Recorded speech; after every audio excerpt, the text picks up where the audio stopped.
मैं डॉक्टर शैलचंद्रा धमतरी छत्तीसगढ़ से मैं अपनी लघु कथा प्रस्तुत करने जा रही हूँ। मेरी लघु कथा का शीर्षक है छोटे लोग। मिसेस भारती और उनका 8 साल का बेटा पिछले 1 सप्ताह से लॉकडाउन के चलते घर पर बंद थे। कोरोना वायरस की महामारी के चलते पूरे देश में 21 दिन का लॉकडाउन किया गया था। उनके पति बिजनेस के सिलसिले में दिल्ली गए हुए थे, परंतु लॉकडाउन और कोरोना के संक्रमण को देखते हुए वहीं रुक गए थे। मिसेस भारती ने भी उन्हें जहां है वहीं रहने को कह दिया था। घर पर वे अकेली रह गई थी। आज अचानक उनके बेटे के पेट में दर्द होने लगा। घर पर उनकी नौकरानी, ड्राइवर और माली सभी कोरोना के चलते नहीं आ रहे थे। ऐसे में अकेले वे परेशान हो गई। मोबाइल में उन्होंने अपनी फैमिली डॉक्टर को फ़ोन लगाया, पर ये क्या, उनके मोबाइल का रिचार्ज खत्म हो चुका था। अब वे किसी को फ़ोन या मैसेज भी नहीं कर पा रही थी। वे बेचैन सी बाहर दरवाजे से झांकने लगी, पर ये तो पाश कॉलोनी था, जहाँ सामान्य दिनों में भी कोई घर से निकलना तो दूर झांकता भी नहीं था। यहाँ दूर दूर तक कोई दिखाई नहीं देता था। सब अपने में बिजी रहते हैं, किसी को किसी से यहाँ कोई मतलब नहीं रहता।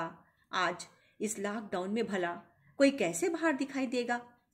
तभी उन्हें बाहर नालियों में ब्लीचिंग पाउडर का छिड़काव करता हुआ एक व्यक्ति दिखाई दिया, जो तत्परता के साथ अपना कर्तव्य इस महामारी में भी निभा रहा था। तभी उनका बेटा जोर जोर से रोने लगा।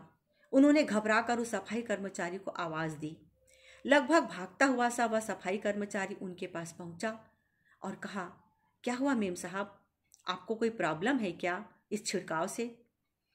मिसेस भारती ने आंखों में आंसू भरकर कहा, नहीं भाई, क्या बताऊं, इस समय मैं घर पर अकेली हूं।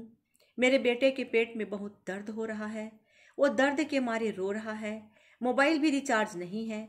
किसी को न तो फोन कर पा रही हूं न मैसेज। ऐसे में बेटे के लिए दवाई चाहिए। क्या तुम मेरी सहायता करोगे? यह सुनकर सफाई कर्मचारी ने कहा, हाँ मेम साहब, क्यों नहीं। यहाँ से कुछ दूर डॉक्टरों का दल निरीक्षण में आया हुआ है, उन्हें बुलाता हूँ, कहता हुआ वहाँ से चला गया। कुछ देर बाद एक डॉक्टर उनके दरवाजे पर खड़ी थी। उन्होंने उनके बेटे को देखा और जरूरी दवाइयाँ दी और चिंता नहीं करने को कहा और उनका मोबाइल भी रिचार्ज करवा दिया।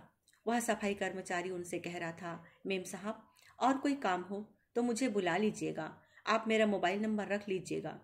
मिसेस भारती सोचने लगी, ऐसे सफाई कर्मचारी से वो हमेशा दूरी बनाकर चलती थी। इन छोटे लोगों से उस जैसे एलिट क्लास के लोग कभी बात करना तो दूर, अपने आसपास उनको देखना भी पसंद नहीं करते थे। उसने आज इस मुसीबत में उसकी सहायता की।